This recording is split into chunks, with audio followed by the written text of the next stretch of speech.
دنیا میں اس وقت 195 ممالک موجود ہے اور ہر ملک کے قوانین دوسرے ملک سے مختلف ہے، لیکن دنیا میں بہت سے ایسے ممالک بھی موجود ہیں جہاں پر عجیب و غریب قوانین موجود ہیں۔ ان حیرت انگیز اور عجیب و غریب قوانین کو سننے کے بعد انسان سوچنے پر مجبور ہوتا ہے کہ کیا یہ بھی ہو سکتا ہے۔ آج کی ویڈیو میں ہم بتانے جا رہے ہیں نارتھ کوریا کے عجیب و غریب قوانین کے بارے میں۔ اس سے آپ کو یہ اندازہ ہو جائے گا کہ آپ اپنے ملک میں کتنے سکون اور آزادی سے زندگی گزار رہے ہو۔ دوستو، نارتھ کوریا میں کنگ جون کے مطابق کوئی بھی شخص، چاہے وہ مرد ہو یا عورت، اپنی مرضی کا ہیئر سٹائل نہیں اپنا سکتا۔ نارتھ کوریا کے قوانین کے مطابق مردوں کو 15 اور عورتوں کو 18 ہیئر کٹ کی اجازت دی گئی ہے۔ اگر کوئی شخص ان ہیئر کٹ سٹائل سے ہٹ کر کوئی اور کٹنگ کرواتا ہے تو اسے سخت سے سخت سزا دی جاتی ہے۔ یہاں کوئی شخص اپنے بالوں کا کلر بھی چینج نہیں کروا سکتا، اور عورتوں کو شادی سے پہلے لمبے بالوں کی اجازت ہوتی ہے، جبکہ کوئی بھی عورت شادی کے بعد لمبے بال نہیں رکھ سکتی۔ نارتھ کوریا میں تقریباً 200 خوبصورت لڑکیوں کی فورس، جسے پلیئر اسکواڈ کہا جاتا ہے۔ اس اسکواڈ میں لڑکیوں کو صرف اس لیے رکھا جاتا ہے تاکہ وہ ہائی کلاس آفیسرز کو انٹرٹینمنٹ اور سیکشول افیئر کر سکے۔ نارتھ کوریا کے قوانین کے مطابق ملک کے تمام زمین اور پراپرٹی کنگ جون کی ملکیت ہے، یعنی یہاں کوئی شہری زمین اور جائیداد اپنے نام نہیں کروا سکتا اور نہ ہی خرید و فروخت کی جاتی ہے۔ دوستو، آپ کو یہ بات سن کر حیرانگی ہوگی کہ نارتھ کوریا میں سینیٹری پیڈ کسی بھی شاپ سے نہیں مل سکتے۔ پیڈ کے علاوہ برتھ کنٹرول پروڈکٹ پر بھی مکمل پابندی ہے، یعنی آپ کو چھوٹے شاپ سے لے کر بڑے شاپنگ مال تک آپ کو سینیٹری پیڈ اور کنڈوم نہیں ملیں گے، اور نہ ہی کوئی شاپ کیپر یہی چیزیں سیل کر سکتا ہے۔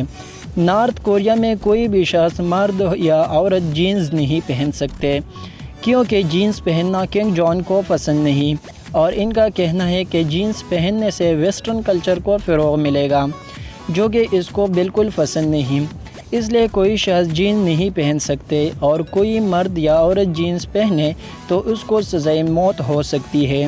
دوستو، ہم جانتے ہیں کہ دنیا کا ہر اسکول اپنے اسٹوڈنٹس کو ضرورت کی چیزیں مہیا کرتا ہے، جیسا کہ میز اور کرسی وغیرہ۔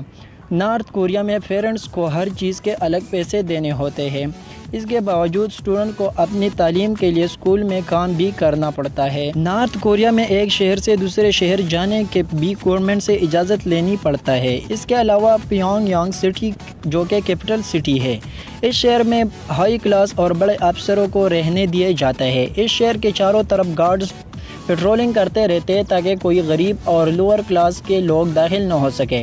نارتھ کوریا کے دوسرے شہروں میں شدید لوڈ شیڈنگ ہوتی ہے، جبکہ پیونگ یانگ سٹی میں 24 آور بجلی موجود ہوتی ہے۔ دوستو، اگر آپ اپنے ملک میں فیس بک اور یوٹیوب استعمال کرتے ہیں تو آپ بہت لکی ہیں، کیونکہ نارتھ کوریا میں فیس بک، یوٹیوب اور باقی سوشل نیٹ ورکس پر بالکل پابندی ہے۔ وہ انٹرنیٹ پر وہی دیکھ سکتا ہے جس کی اجازت وہاں کی گورنمنٹ نے دے رکھی ہے۔ یہاں نیوز پیپر سے لے کر ٹی وی چینل تک گورنمنٹ نے اپنے قبضے میں کیے ہوئے ہیں، اور نہ ہی وہاں کا میڈیا اپنے گورنمنٹ پر تنقید کر سکتے ہیں۔ اگر آپ نارتھ کوریا میں غیر ملکی فلمیں دیکھتے پکڑے گئے تو آپ کو سزائے موت ہو سکتی ہے، یہاں تک کہ وہاں کوئی کی گورنمنٹ کے اجازت کے بغیر کوئی شخص موبائل اور کمپیوٹر بھی خرید نہیں سکتا۔ نارتھ کوریا میں دنیا کے طرح عام کیلنڈر استعمال نہیں ہو سکتا۔ ان کا اپنا کیلنڈر ہے، جیسے جوشا کیلنڈر کہا جاتا ہے۔ اس کیلنڈر کو 1997 میں لاگو کیا گیا۔ اس کیلنڈر کی حیران کن بات یہ ہے کہ یہ کیلنڈر کیونٹنگ سانگ کی تاریخ پیدائش سے شروع ہوتا ہے، اور ان کا ماننا ہے کہ جب کینٹو سانگ پیدا ہوا تو تب دنیا بھی پیدا ہوئی۔ بات یہاں تک نہیں، بلکہ ان کا اپنا ٹائم زون بھی ہے، جیسے وہ پیونگ یانگ ٹائم زون کہتے ہیں۔ کوریا میں قرآن اور بائبل جیسا مذہبی کتاب رکھنا قانونی جرم ہے کیونکہ وہ اسے ویسٹرن کلچر کا سمبل سمجھتے ہیں۔ کوریا میں اگر کوئی شخص جرم کرتے ہوئے پکڑا گیا تو اس کی سزا صرف اس کو نہیں ملتی بلکہ اس کے آنے والے 3 نسلوں کو بھی ملتی ہے، جیسے 3 پنشمنٹ رولز کہا جاتا ہے۔ یہی وجہ ہے کہ ہزاروں لوگ نارتھ کوریا سے بھاگنا چاہتا ہے، لیکن یہ ہے کہ انتہائی خطرناک کام ہے۔ پکڑے جانے کی صورت میں سزائے موت ہو سکتی ہے۔ بعض لوگ کامیاب ہو کے چائنا اور ساؤتھ کوریا چلے جاتے ہیں۔ ان سب قوانین کو دیکھ کر یہ احساس ہوتا ہے کہ ہم کتنا آزادی سے زندگی گزار رہے ہیں اور کسی بھی طرف پابندی نہیں ہے۔ تو دوستو، آپ کو ویڈیو کیسی لگی؟ نارتھ کوریا کے پرسرور قوانین کے بارے میں آپ کا کیا خیال ہے؟ کمنٹ باکس میں ہمیں ضرور بتائیے گا۔ چینل کو سبسکرائب کرتے ہوئے ساتھ ہی بیل آئیکن کو دبائیں تاکہ ہماری ہر آنے والی ویڈیو آپ تک پہنچ سکے۔ خدا حافظ۔